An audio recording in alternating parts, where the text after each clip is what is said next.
What is going on, guys? Teriyaki back here with another video. This time it is going to be part 2 to my farm guide video. I know it's been a while, a long while since I made the first one, and where I'm at in the game is making me to the point where I need to do this second part video because I am already getting into Pillar 2 farms. As I will always say in every single video that I probably do in game, as well as making these part 2, 1, 2, 3, 4, 5, however many part video the whole entire farm guide will be. This farm guide isn't necessarily the best farm guide at all. This is just something that I threw together for me in particular, and to show you guys how I'm going to be playing this specific account on my YouTube channel. Some things I will follow like to a T, some things I'll add here and there. Some things may change some things may change in game, like where people are farmed from, and then I have to make those quick changes to my pillars and pillar overviews as I make those specific videos. You guys will see a part of that today in this video. But this will be for Pillar 2. So we are currently going to be doing a Pillar 2 overview. Again, I just wanted to start in the first part of this, basically saying welcome to my mid-2024 new player experience farming guide. Again, it's not the absolute best farming guide to follow. It's just something I want to be following on my Chiefs Fan Han account, which I can probably change what it says there eventually, since now you guys know the name of the account. I do want to add a spoiler alert. Once I finish farming the Triforce GLs, as I like to call them, the account will go through a name change. It's not going to stay as Chiefs Fan Han, so the account will go through a name change at that point. I already have a name picked out. I'm not going to give you guys that name. You guys will just have to wait and see it. And that is that for that part. So we are going to get into the overview of Pillar 2 right now. Alright, so here we are with Pillar 2 farms. For light side, we are going to be hitting up Grief Karga. Alongside Grief Karga, which is why I don't show him here, is IG-11. So that's a 2-for-1 node. And we will also be hitting up Kanisa, Princess Kanisa, or however you want to say it, Princess Kanisa, Princess Nisa, whatever. We're going to be utilizing her for our C3PO farm when we get there with our Ewoks. Our Ewoks from, let's go back here to Pillar 1. We have Elder, I believe that's Poplu, and then I am also farming Logray from the guild shop at this current point in time as well. So that's 3, plus Nisa will be 4. And then somewhere down the road in Cantina, we'll be getting Chief Chirpa, and that'll be 5. But that is for another pillar. I believe that's either Pillar 3 or Pillar 4. I'll have to look back at that when we get there. But let's go back to this little pillar. As I was saying earlier, how I might have to change things on the fly as things change throughout the guide. And then I'm going to try and follow it to a T as much as possible. When you look at fleets, this is a good point. Excuse me for a second. Sorry about that. I added Slave 1 and TIE Defender to the fleet farms. We actually reached fleet in Pillar 1, so we've been farming Marin probably since day 4 of starting the account. And then I've just now finished getting up to Slave 1 and TIE Defender, so we are farming Slave 1 and TIE Defender alongside Marin. All that takes to farm all 3 of those is just one 50 crystal refresh for fleets if you've maxed out your fleets already. So that's all that really takes. Now let's go back up to our dark side. We're going to be farming Kellerenbeck, Quill. TIE Bomber is alongside Quill, but we've already been getting TIE Bomber shards through achievements in other ways, so we do have a 5-star TIE Bomber already. But farming Quill will just make that farm a lot faster than it already is. Plus, TIE Bomber is also in the Galactic War Shop, so that also accelerates the TIE Bomber a little bit. The only reason why we're farming Quill is it goes for our BAM farm, which we need to hit BAM by Pillar 5 is what is to be expected, at least for me. We're also going to be farming Bastilla Jean as well as Jolie Bindo, and then alongside Jolie Bindo, there's another character of Bo-Katan. But Jolie Bindo and Bastilla are there for starting and getting ready for that Jedi Knight Revan journey. At this point, I'm going to mention that at this point we have enough Jedi to actually go for one of our unlocks, which is Grandmaster Yoda, whether it's 5-star or full 7 stars by this point. We do have more than enough Jedi at this point, because if we go back, we technically have Kelleran Beck here. We have, even though he's not accelerated yet, we do have Kelleran Beck, we have Bastilla Shan, and we have Jolie Bindo, and we also have Barriss Offee, and then we have, coming over here, we also have General Kenobi. And then we won't have it unlocked, but there's also, for instance, if it was to be unlocked at some point by now, you would have a 5-star Hermit Yoda. He's still considered a Jedi. So that's 4 Jedi technically, 5 if you, or 6 Jedi if you include Hermit Yoda. So we have General Kenobi, Barriss Offee, Kelleran Beck, Jolie Bindo, and Bastilla Shan. But if we go back to Pillar 1, we have Jedi Knight Anakin, we have Kanan, we have Old Ben. Those are going to be probably the ones we use alongside General Kenobi and one other Jedi to unlock a 7-star Grandmaster Yoda, because we're going to have Jedi Knight Anakin 7 stars most likely. We already have, or I should say I have Kanan already at 7 stars, and Old Ben is already at 7 stars. I just need to waste the credits to get him to 7 stars. And then now we're going to have basically Bastilla Shan and Jolie Bindo. We can either have Kelleran Beck, Barriss Offee, or General Kenobi. I'm probably going to use General Kenobi on the team just because he's an easier or a quicker shard farm than the other 3 on the dark side nodes, plus Barriss Offee at that point. So that'll probably be my Grandmaster Yoda unlock squad. When we get to the Cantina, we have Geonosian Spy, T3, M4, and God, I forget his name. Captain Han Solo, aka Cholo. And then again in fleets, we're farming Marin until she's 7 stars. Then we're also working on Slave 1 and TIE Defender. Slave 1 we're going to take up to 7 stars. TIE Defender we may take up to 7 stars right away, or we may just take it to unlock and stop there. Because if we go to extra Pillar 2 farms, we look at light side, we have Iden Versio there. I've already taken her up to 3 stars. I've actually started farming her while in Pillar 1. And she's already 3 stars. I haven't unlocked her yet, but she is 3 stars, and she is the pilot of the TIE Defender. And the TIE Defender is like the best counter possible right now to all those current Houndstooth ships. She is by far best counter to Houndstooth in general. She can pretty much take out Houndstooth herself. And then Guild Shop, again, we got Barriss Offee. She's the only Guild Shop farm at that current point in time. But if we go over and look at the extra Pillar 2 farms, we have more Guild Shop farms there. We got, even though I've already been farming them, we got Wampa, Hermit Yoda. Those take MK2 raid tokens. We got Rebel Officer Leia Organa, aka Rolo.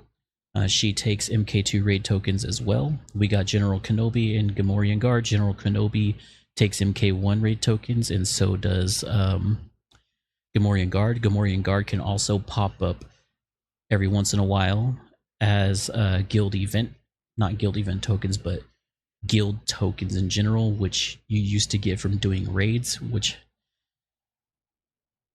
now you have like 3 different tokens that you get from raids in general and guild events and whatnot. but I'm gonna call those specific tokens guild activity tokens because that's what they should have called it in the first place. But they are originally raid tokens in general. And then there's also the guild event tokens, which is from pretty much all guild events, no matter what. So things that utilize, because there's two different guild shops when you go into the shops. There's the guild activity shop, which is where most of these characters in the guild shop are from. And then there's also the guild events shop, which has other characters and mostly gear in it that you can pick up every once in a while. Our Cantina shop at this point, because I have finished Boba Fett is now Poe Dameron, so I'm going to be taking Poe Dameron up to 7 stars. Again, there's a reason we're working on Poe Dameron, just like from Pillar 1 we were working on Finn and Zori. We're trying to get a very good early Finn Zori team.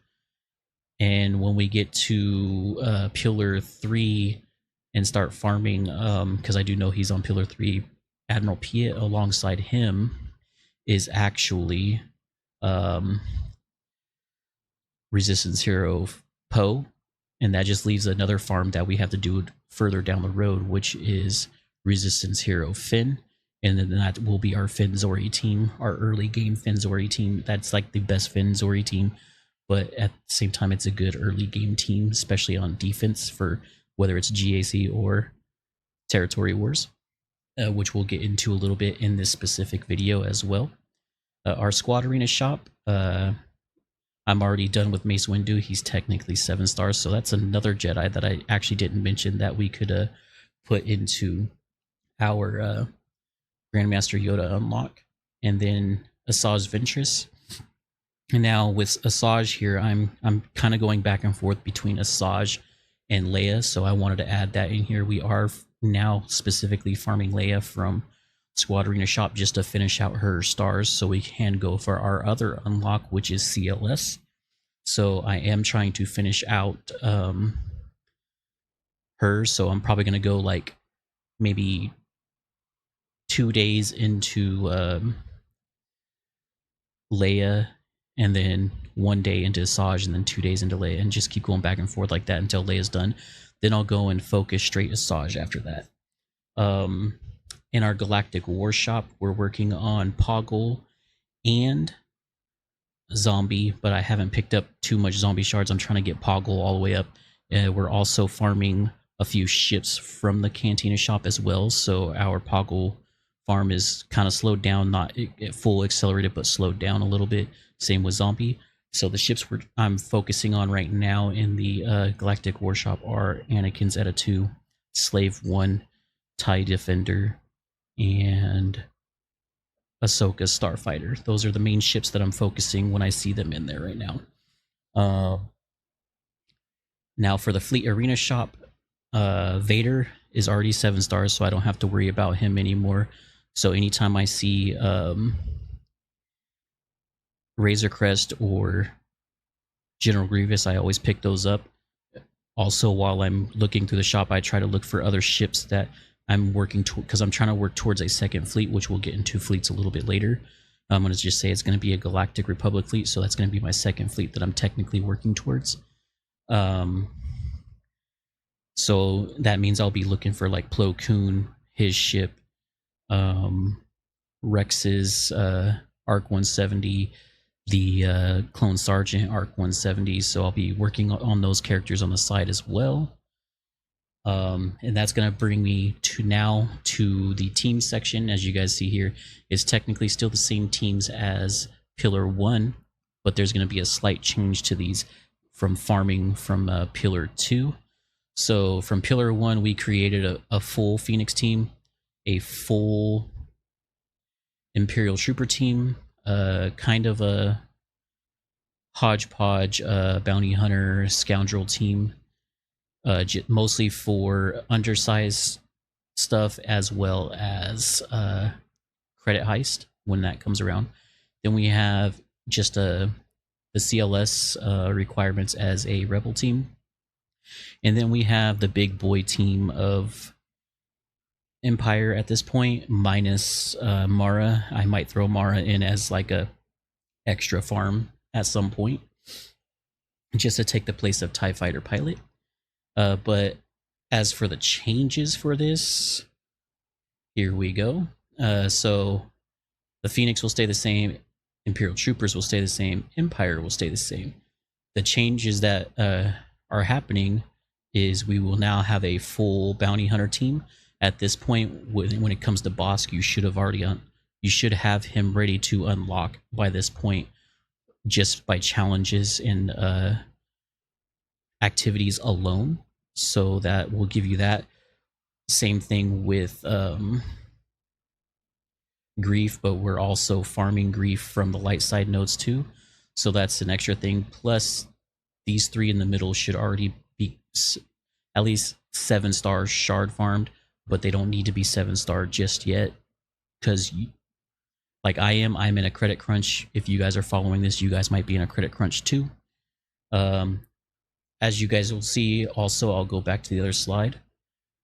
Looking at our original Rebels team, it changes slightly. Whoops. There we go. It changes slightly, so we now have CLS in the lead slot and no Stormtrooper Han, and this is our base version 1 CLS team. It is also the same team that is used in the Learn How to Use Rebels event, but that is the best CLS team you can do this early in the game, in my opinion. Again, Empire doesn't change, and then this is the best Jedi team that I think you can come up with this early game.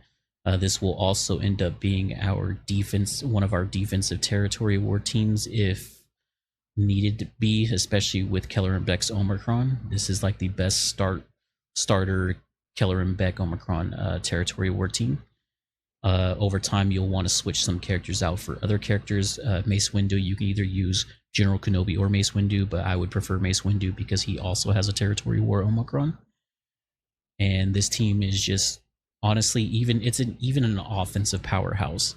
So with that being the end of basically Pillar 2, you have 6 full teams that you can use, and then some extra characters that you can throw together for trash defense squads on GAC. But with these 6 teams, it gives you 6 very, very powerful offensive teams, and then all but one of the teams is actually pretty powerful on defense as well. That one team that's not really good on defense is actually Imp Troopers. I will say this, that is the team you guys will always want to take on offense. Same thing with CLS. It's a good powerhouse defense team, but you will always want to take your CLS team on offense. It is literally the only team that can get over a lot of the early game stuff by itself, even undersized. And that is actually going to be close to it for this video, because we have one more thing to talk about, and that is going to be fleets. So these were taken from in-game and what I currently have right now. The top fleet is what I use to 3-star the tier 3 Zeta challenge. That would be the video before this one, like the little 5-minute video before this one. And then the bottom fleet is the main arena fleet and GAC fleet that we will be using. It'll probably be our first, it's definitely going to be our first defensive fleet until we get another fleet up and running. Like I said, I'm going to be working on Galactic Republic as the next fleet, because I personally feel like Galactic Republic is better than the Home 1 Rebels fleet that we get currently. And alongside some other certain farms that we'll end up getting along the way for that fleet's just going to become a whole lot better, and that's probably going to be our main defensive fleet, especially in GAC, aka GAC, for the long run, and we'll most likely use that second fleet on offense majority of the time, especially if the defensive GAC opponent has Houndstooth on their side, just so I can use that TIE Defender to get rid of that Houndstooth. But again, this is actually currently what my fleets my current fleet looks like right now, and then what I'm going to be working towards. This is literally what they look like as of right now of making this video. And then I would have added the Galactic Republic fleet here, but I haven't unlocked all the ships yet. The only ship that I have unlocked is Ahsoka Tano's Starfighter. But that is going to be it for this part 2 video. Part 3 will be probably coming within the next couple weeks. I'll try and get that one out way before I get into Pillar 3 stuff.